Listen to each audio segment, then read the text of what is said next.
Hello दोस्तों, नमस्कार, आदाब। मैं डॉक्टर उमर खान आज आपके सामने बेहद बेहतरीन केस की डिटेल वीडियो लेके आया हूँ कि किस तरीके से बीमारी फैलती है, किस तरीके से प्रोटोजोआ आता है और वो प्रोटोजोआ किस तरीके से ब्लड को नुकसान पहुंचाता है और नुकसान पहुंचाने के बाद क्या क्या होता है। पूरा वीडियो आप देखिए, मेरे चैनल को सब्सक्राइब कीजिए। अब आपके सामने पूरा वीडियो। ये जो बीमारी का नाम है वो है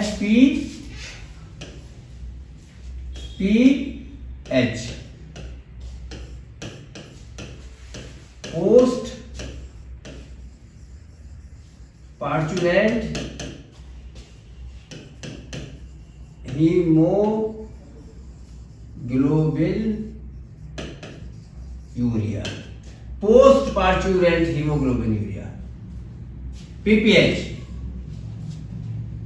इसमें सिम्टम्स क्या आते हैं? Post parturient haemoglobin urea. ये किसकी वजह से होता है? हीमोग्लोबिन यूरिया का मतलब है हीमोग्लोबिन इन यूरिया, ब्लड के अंदर। तो मुझे बताना ये था, वो लोगों ने जो पूछा था वो ये बताना था कि ये होता क्यों है।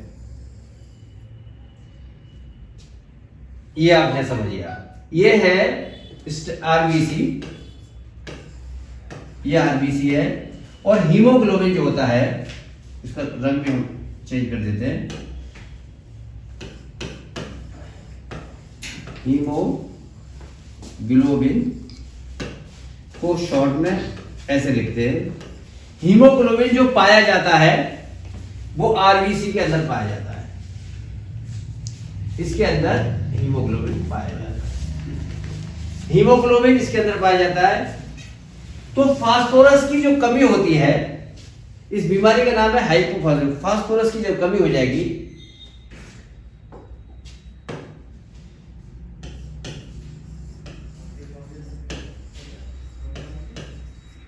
जब कम हो जाएगा, हाइपो हो जाएगा, जब फास्फोरस की कमी हो जाएगी, तो आखिर कमी क्यों होगी? लोग ये पूछ रहे थे, ये ऐसा कौन सा रीजन होगा जिसकी वजह से कम हो जाएगी? फास्फोरस कम हो जाएगा तो क्या होगा? कैसे कम हो जाता है फास्फोरस? तो जब ब्याने के बाद, बच्चा देने के 2-3 हफ्ते के बाद, कोलेस्ट्रॉल में, कैल्शियम में, दूध में कैल्शियम, कोलेस्ट्रॉल में फास्फोरस चला जाता है, या कोई टॉक्सिक चीज शलजम या गोभी खा लेता है पशु, तब होता है। तो फास्फोरस की जब अचानक कमी होती है तो क्या होता होगा? ये जो सेल वॉल है, ये जो वॉल है, वॉल ऑफ आरबीसी, आरबीसी की जो वॉल है, ये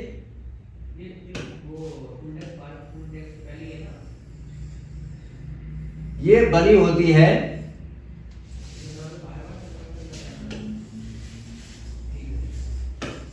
फॉस्फोलिपिड से। ये बनी होती है फॉस्फोलिपिड से। और इस वॉल की खास बात यह है, इस वॉल की खास बात यह है कि कुछ चीजों के लिए तो ये अलाउ करता है आने जाने के लिए, जैसे इसके अंदर CO2 carbon dioxide, O2 oxygen, urea और ग्लूकोज, ये सब चीज इसके अंदर जा सकती है और ये सब चीज निकल भी सकती है। ये जो वॉल है, ये इन चीजों के लिए परमिएबल है, मतलब इस चीज को परमिट करती है। और ये हीमोग्लोबिन जो है, इसको इम्परमिएबल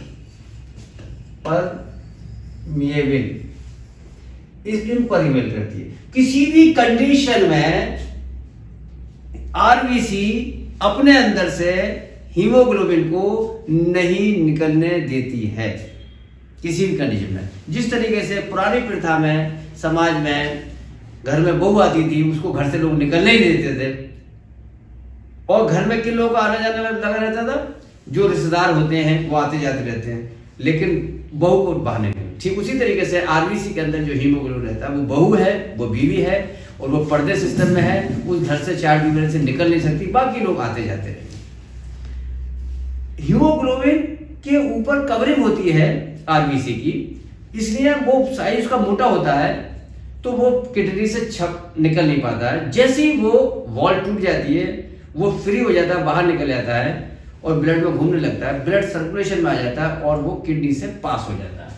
ये जैसे हाइपोफास्फोरस, जैसे फास्फोरस कम होगा तो ये जो फास्फोरस से ही बनी है, फास्फोरस जैसे लिपिड से बनी, ये यहाँ पर कमजोर हो जाएगी, तो इसका हीमोलाइसिस हो जाएगा, मतलब यहां से ही क्रैक हो जाएगी, टूट जाएगी, और ये जो हीमोग्लोबिन है ये ब्लड के सर्कुलेशन में आ जाएगा और किडनी से ये पास हो जाएगा। जब हीमोग्लोबिन किडनी से निकलने लगेगा तो हीमोग्लोबिन की कमी हो जाएगी। जब हीमोग्लोबिन की बॉडी के अंदर कमी होगी तो जब हीमोग्लोबिन निकल के किडनी से निकलेगा तो किसके किडनी से क्या चीज निकलती है? Urine, URIN, urine. किडनी से क्या निकलता है? यूरिन। और यूरिन के साथ क्या निकला? हीमोग्लोबिन। तो इसका रंग कैसा हो गया? रेड, रेड वाटर, इसको बीमारी बोलते हैं, रेड वाटर। किडनी के अंदर किडनी फिल्टर करती है पानी को, पानी निकल जाता है, लेकिन चूंकि जो कवरिंग थी आरबीसी की कवरिंग टूटी और वो हीमोग्लोबिन बाहर निकल के आया, और जैसे ही हीमोग्लोबिन बाहर निकल के आया और हीमोग्लोबिन किडनी से छटने लगा, इसलिए ये रेड वाटर बनने लगा और ये ऐसा हो गया। अब फास्फोरस पूरा दे देंगे इसमें। मैंने बहुत बड़ा कारण बताया था कि लाल पेशाब होगा, ये सिर्फ और सिर्फ दुधारू पशुओं में होगा। ये ब्याने के 2 से 3 हफ्ते बाद होगा। 24 घंटे तक कोई प्रॉब्लम नहीं आएगी। 24 घंटे के बाद दूध कम हो जाएगा, पशु सुस्त हो जाएगा, खाना पीना कम कर देगा, और पशु के अंदर क्या चीज दिखाई देगी? कमजोरी दिखाई देगी, और डिहाइड्रेशन बहुत तेजी से होता है। डिहाइड्रेशन बहुत तेजी से होता है, आंखें गड्ढे में जाने लगती हैं। जैसे जैसे हीमोग्लोबिन कम होता है एनीमिया हो जाता है। हीमोग्लोबिन जब कम होता चला जाएगा ये, तो एनीमिया हो जाएगा। एनीमिया मतलब ब्लड लॉस हो जाएगा। जब ब्लड लॉस होने लगेगा तो इसकी यहां हीमोग्लोबिन निकला काय के अंदर, यूरिन के अंदर, तो क्या चीज हुआ? एनीमिया हो गया। एनीमिया जब होगा, एनीमिया में हमको क्या चीज दिखाई देगा? जो म्यूकस मेम्ब्रेन है, म्यूकस, ये कलर ठीक दिखाई दे रहा है कि कलर व्हाइट कर दूं? व्हाइट करना पड़ेगा शायद, ये कलर अच्छा दिखाई देता है। हीमोग्लोबिन निकला, हीमोग्लोबिन कहां से निकल के आया? हीमोग्लोबिन कहां आ गया? यूरिन में। जब हीमोग्लोबिन यूरिन में आ गया, हीमोग्लोबिन जब कम हो गया तब क्या हो गया? ये एनीमिया हो गया। एनीमिया मतलब खून की कमी, हीमोग्लोबिन की कमी। तो म्यूकस मेम्ब्रेन ऑफ आई कैसी मिलेगी? मैंने कल बताया था, पेल हो जाएगी, पीली हो जाएगी, पेल इन कलर, पीली हो जाएगी, पीली हो जाएगी। और एक लक्षण क्या मिलेगा? जल्दी जल्दी बता रहा हूं। एक लक्षण क्या मिलेगा? जो म्यूकस मेम्ब्रेन है वो मटमैले रंग की हो जाएगी, वो मिट्टी जैसी, मटमैली हो जाएगी। म्यूकस मेम्ब्रेन मटमैली हो जाएगी। और क्या मिलेगा? जो टेल है, टेल, पूंछ, ये बेस से, जड़ में से, बेस जड़ में से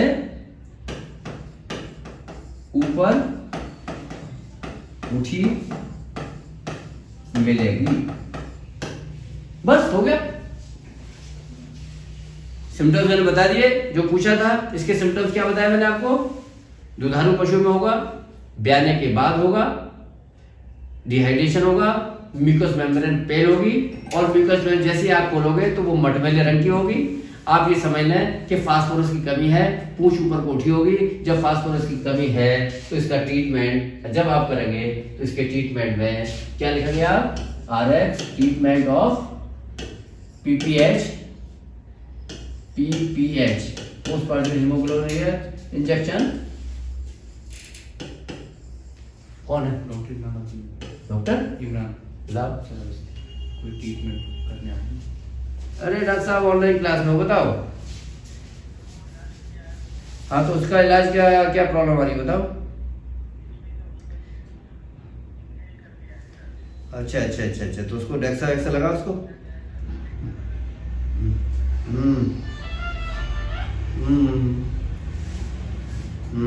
चलो ठीक हो जाएगा फिर, तो कोई दिक्कत ही नहीं।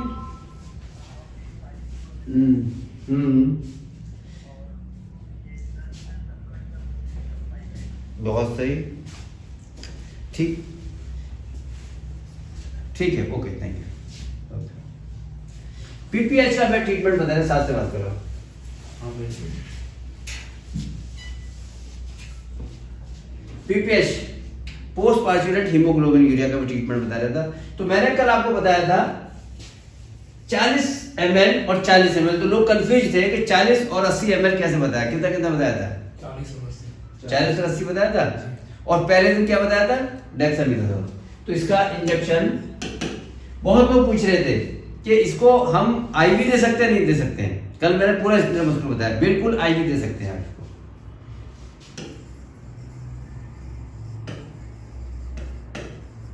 40 ml कल मैंने बताया था आपको।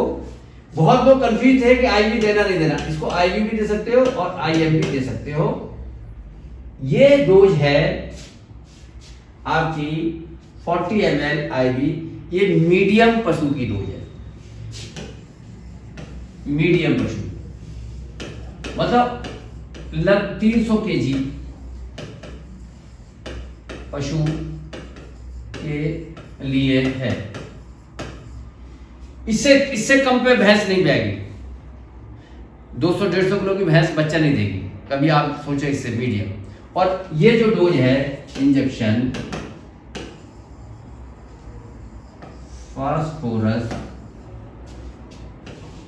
80 ml IV और IM। चूंकि ये जैसे मैंने आपको लेक्चर में बताया कि ये हाई यील्डिंग पशु को होता है, तो हाई यील्डिंग का मतलब है 400-500 किलो वजन होगा। तो आपको जो डोज रिकमेंड करनी है वो 80 ml ही करनी है।